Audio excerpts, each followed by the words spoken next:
An adult human contains an estimated 100 trillion cells, and yet we start life as a single cell.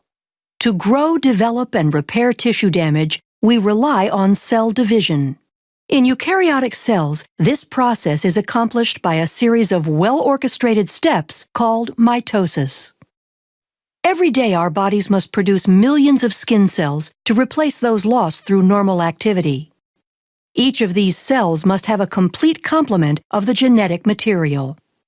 Prior to cell division, where the cell divides into two identical cells, the DNA needs to be replicated so that each daughter cell receives an exact copy.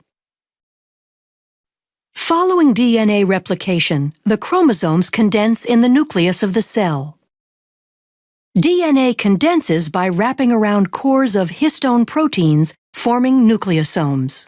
This beads-on-a-string structure is called chromatin. As a cell prepares to divide, chromatin coils up further, shortening and condensing the chromosome. The replicated chromosomes are called sister chromatids. The replication of DNA and the formation of sister chromatids is one part of the entire cell cycle.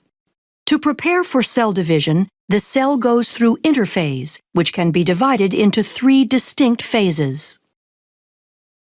During G1 or gap1 phase, all the organelles and cytoplasmic components, including the centrioles in animal cells, replicate.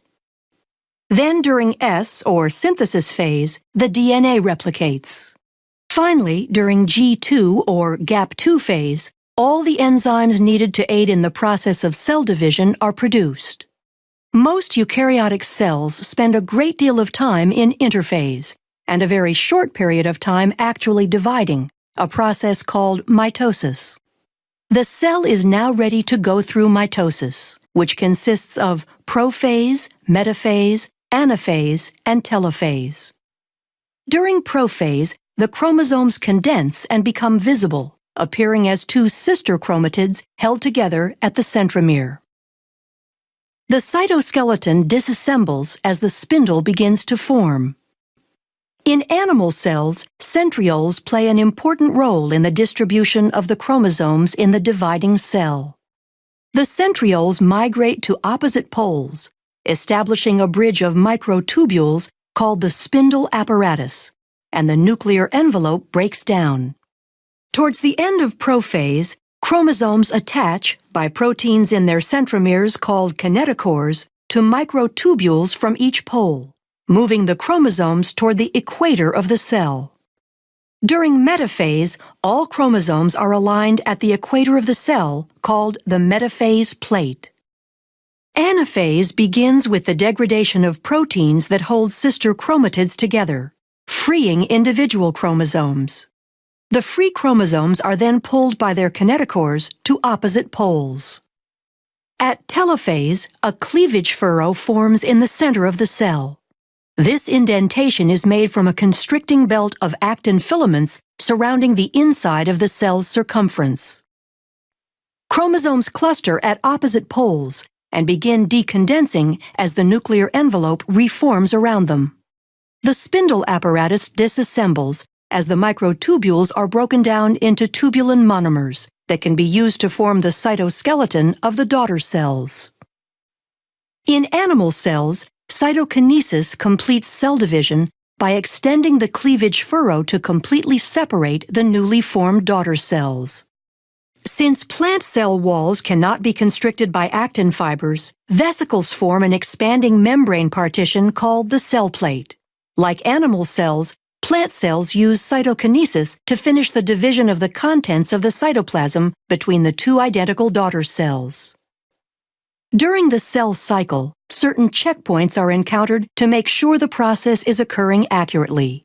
And if it is not, the cell cycle will stop at the checkpoint and correct, or possibly inhibit that cell from dividing. The first checkpoint is the G1S checkpoint, and is considered the primary point at which the cell cycle continues or stops. External signals and growth factors can influence the cell cycle and affect the progress at or before this critical checkpoint. The G2M checkpoint allows cells that have successfully completed all 3 phases of interphase to begin mitosis. The last checkpoint is the spindle checkpoint, ensuring that all chromosomes have attached to the spindle in preparation for anaphase.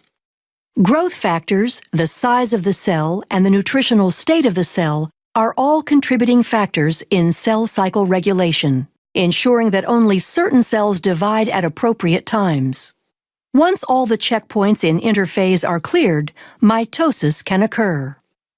From interphase to cytokinesis, the entire process of cell division can take on average 10 to 20 hours in a typical plant or animal cell.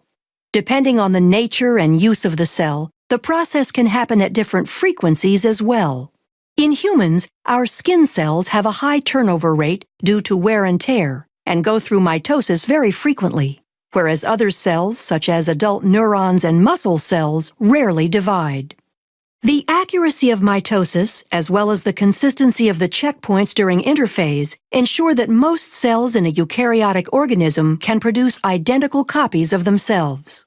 This process allows for growth and repair to prolong overall physiology as well as life itself.